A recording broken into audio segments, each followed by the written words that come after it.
Hello everyone and welcome back to Mind shaper.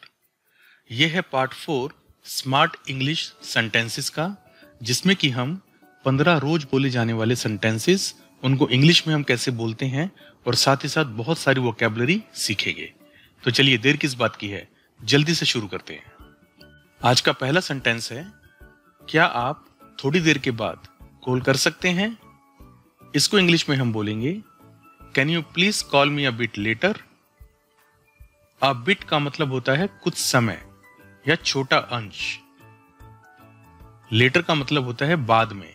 A bit letter मतलब कुछ समय के बाद में। क्या आप थोड़ी देर के बाद में कॉल कर सकते हैं? Can you please call me a bit letter. अगला सेंटेंस देखते हैं, आह तुमने मेरे पैर पे पैर रख दिया है। इसको इंग्लिश में हम बोलेंगे, ouch you stepped on my foot. यहां पर स्टेप ऑन का मतलब है पैर रखना और फुट का मतलब है पैर। आह तुमने मेरे पैर पे पैर रख दिया है। Ouch you stepped on my foot. अगला सेंटेंस देखते हैं, मेरे सर में आज बहुत तेज दर्द हो रहा है। इसको इंग्लिश में हम बोलेंगे, I have got a bad headache today. Have got का मतलब होता है मिलना या होना।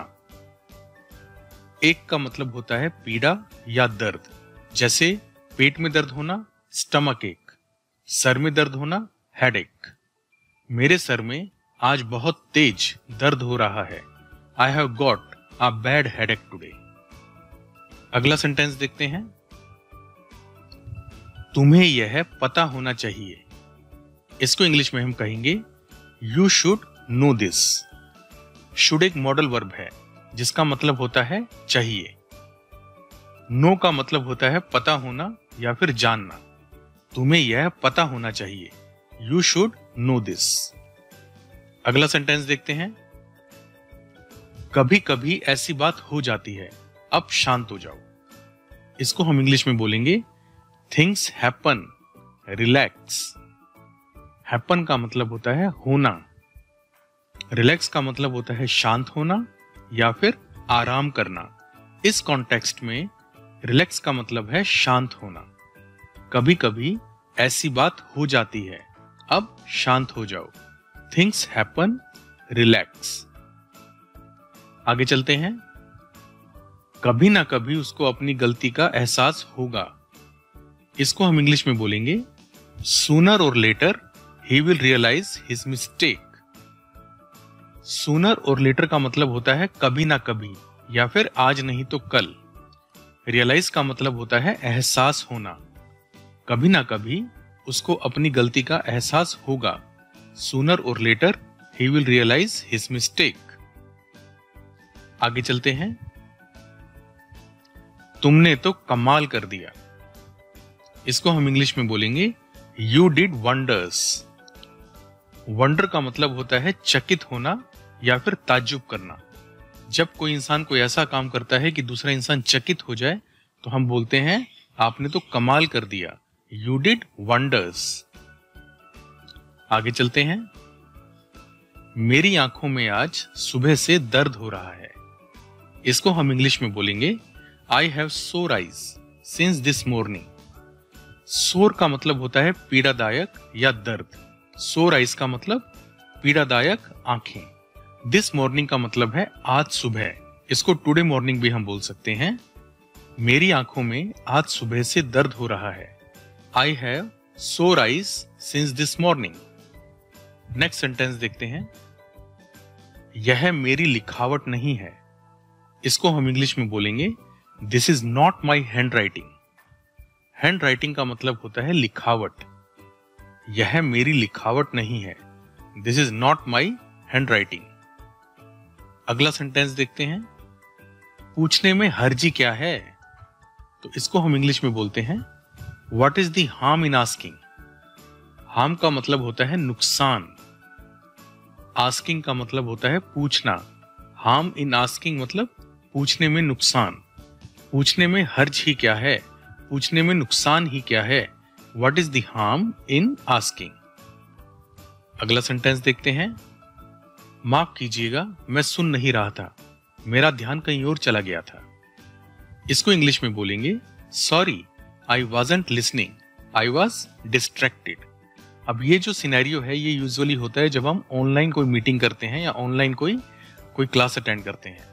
तो उस केस में कई बार ऐसा होता है कि क्लास चल रही है और हमारा ध्यान कहीं और चला जाता है और कोई आपसे कोई क्वेश्चन पूछ ले, तो उस टाइम पे आप क्या बोलेंगे? Sorry, I was not listening, I was distracted, मेरा ध्यान कहीं और चला गया था। अब यहाँ पर लिसन का मतलब होता है सुनना और डिस्ट्रैक्ट का मतलब होता है ध्यान हटना या फिर ध्यान भटक जाना। माफ कीजिएगा, मैं सुन नहीं रहा था, मेरा ध्यान कहीं और चला गया था। Sorry, I wasn't listening, I was distracted. आज का 12th सेंटेंस देखते हैं। शांत हो जाओ, अपने आप को थोड़ा संभालो। इसको इंग्लिश में बोलेंगे relax and put yourself together. Relax का मतलब होता है शांत होना। पुट योरसेल्फ टुगेदर, इसका मतलब होता है अपने आप को किसी परिस्थिति के लिए तैयार करना, अपने आप को संभालना। जैसे फॉर एग्जाम्पल कोई बच्चा एग्जाम में फेल हो गया तो he needs to put himself together so that he can prepare for the next attempt. शांत हो जाओ और अपने आप को थोड़ा संभालो। Relax and put yourself together. अगला सेंटेंस देखते हैं। खुद से नीचे उतरो। तो इसको इंग्लिश में हम बोलेंगे get down yourself. Get down का मतलब होता है उतरना। उतरने को एलाइट भी बोला जाता है, जैसे कार से उतरना, एलाइट फ्रॉम कार, या फिर get down from car. Yourself का मतलब होता है अपने आप से, खुद से नीचे उतरो। Get down yourself. कुछ परवाह मत करो। इसको इंग्लिश में बोलेंगे नेवर माइंड। नेवर का मतलब होता है कभी नहीं, माइंड का मतलब होता है दिमाग या फिर सोचना। यहां पर माइंड का मतलब है सोचना। कुछ परवाह मत करो, नेवर माइंड। आज का लास्ट सेंटेंस है, वह बहुत प्रतिभाशाली है। तो इसको इंग्लिश में हम बोलेंगे he is very talented. Talent का मतलब होता है प्रतिभा और टैलेंटेड का मतलब प्रतिभाशाली। वह बहुत प्रतिभाशाली है, he is very talented। Okay friends, तो ये थे रोज बोले जाने वाले कुछ वाक्य और उनके इंग्लिश सेंटेंसेस। मैं आशा करता हूं कि आज का वीडियो आपके लिए बहुत ही उपयोगी रहेगा। इसमें बताए गए सेंटेंसेस आप अपनी डेली कम्युनिकेशन में यूज कर सकते हैं और अपने कम्युनिकेशन को बहुत ही इंप्रेसिव बना सकते हैं। अगर आपको ये वीडियो पसंद आया है तो मैं आपसे रिक्वेस्ट करूंगा कि इसको जरूर लाइक कीजिए और साथ ही साथ अपने फैमिली एंड फ्रेंड्स को भी शेयर कर दीजिए। अगर आप हमारे चैनल पे पहली बार आए हैं तो इसको सब्सक्राइब करना बिल्कुल मत भूलिएगा और साथ ही साथ उस बेल आइकन को भी दबा दीजिए जिससे हमारे आने वाले हर वीडियो की नोटिफिकेशन आपको सबसे पहले मिले। तो फ्रेंड्स, इसी के साथ हम आपसे विदा लेते हैं। जल्दी ही मिलेंगे एक बहुत ही यूजफुल एंड इंटरेस्टिंग वीडियो के साथ। तब तक के लिए बाय बाय।